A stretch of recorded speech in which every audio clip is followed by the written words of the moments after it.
Framing has changed so much in the game of baseball, and catches are only getting better. In 2025, Patrick Bailey led all catches with 18 framing runs. That means he saved his team 18 runs just by the way he received the ball behind the plate. So how does Patrick Bailey steal so many strikes? Well, it's because he learned how to manipulate the perception of any pitch. His motion and mechanics are consistent throughout, creating that illusion to the umpire. So in this video, I'm going to teach you guys the 5 major parts you need to a good frame, starting with how you set up. The setup is how you position your body before the ball even leaves the pitcher's hand. We should have a pre-pitch movement of some sort to give us that momentum to get underneath the ball, and it should be calm and controlled. We also want to keep a consistent target though, leaving it visible and flat when the pitcher looks back at it.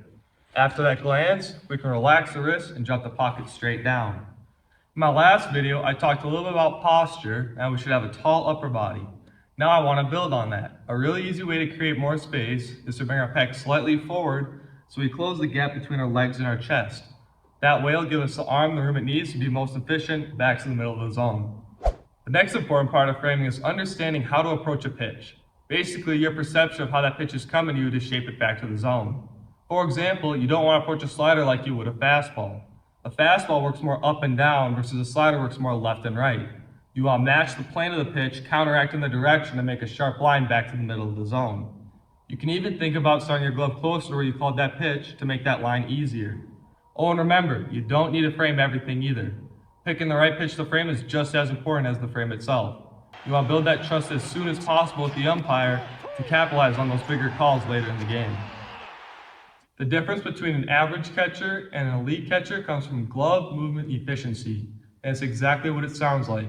How efficient can you be with your glove?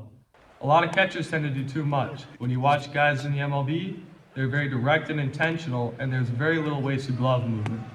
So in our motion, our primary focus should be to work through the ball back up to the chin, not just up.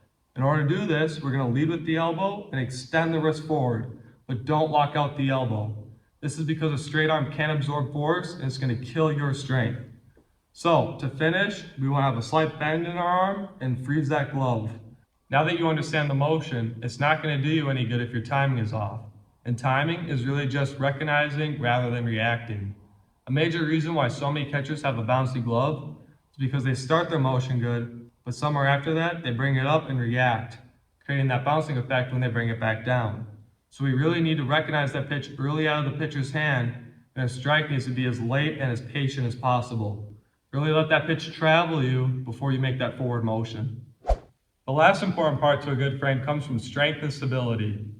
Basically, we need more force that goes through the ball than the ball gets to us, otherwise it's going to pull our glove back. And our main source of strength comes from both the forearm and the wrist. That same strength also acts as our brakes at the end of the motion to help stick the pitch. Now when it comes to stability, a lot of catchers have a weak motion because they only rely on their shoulder, but really it's way more than that. To help support the shoulder, you can have a slight pinch in your upper back, which is going to help keep everything connected.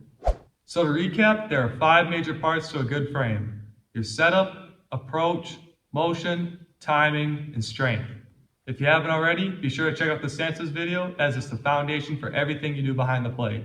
Thanks for watching, and I'll catch you in the next one.